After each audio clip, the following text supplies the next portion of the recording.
I think preparation is probably the key to winning any event, like any motorsport event. Pace notes are a massively important part of rallying. They've got to be spot on. If you have a corner that's not quite right, you'll lose your confidence. Attention to detail in car preparation, everything's got to be spot on there. You've got to make sure your car's mechanically sound and serviced, and all the brake pads and tyres are in good condition, and suspension's in good condition.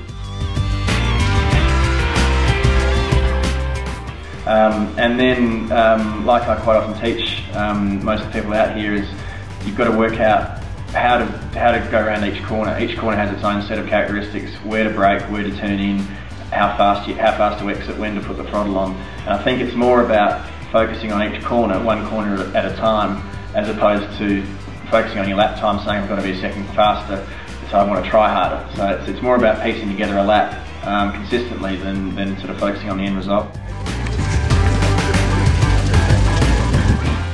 Yeah, I think bring it back to basics is what I often find. Everyone tries too hard to go faster. I think if you've got to bring it back, and the old sort of saying of you've got to go slower to go faster, slower turn-ins, getting faster exits down the straights, and just bringing things and simplifying things a lot, not trying to change gears too much and be jerky on the steering wheel. You've got to simplify the approach and be smooth, and that usually, generally it ends up being safer, easier on the car, and a faster lap time.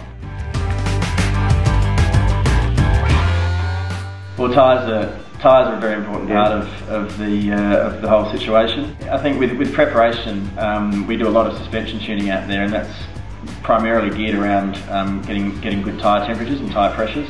Tyres is probably the key to any lap time. You've got to look after your tyres, and if you get all the settings right, and the suspension settings, the toe settings, the camber settings, you'll achieve a faster lap time without wearing out your tyres as much. Everything will work a whole lot easier.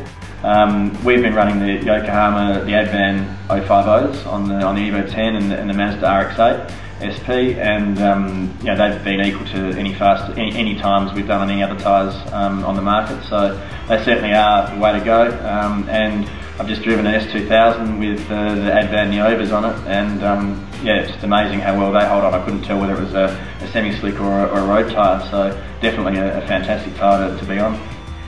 Yeah. Hi, I'm Steve Glenney, and this is a lap of Wakefield Park in a Honda S2000 on Yokohama Advan Neovas.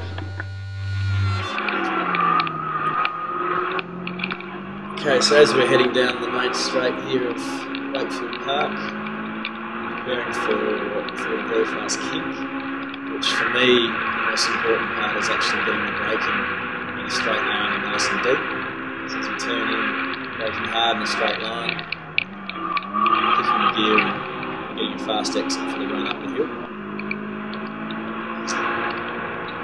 Heading up the hill here to the complex of corners over the top. A little bit of a slide there, which the neatest way to do it, but just getting used to this little S2000. Late apex there, down the hill. Nice early turn in here, just keeping the curb. And again, a nice heavy straight line braking for the hairpin, second gear hairpin down here.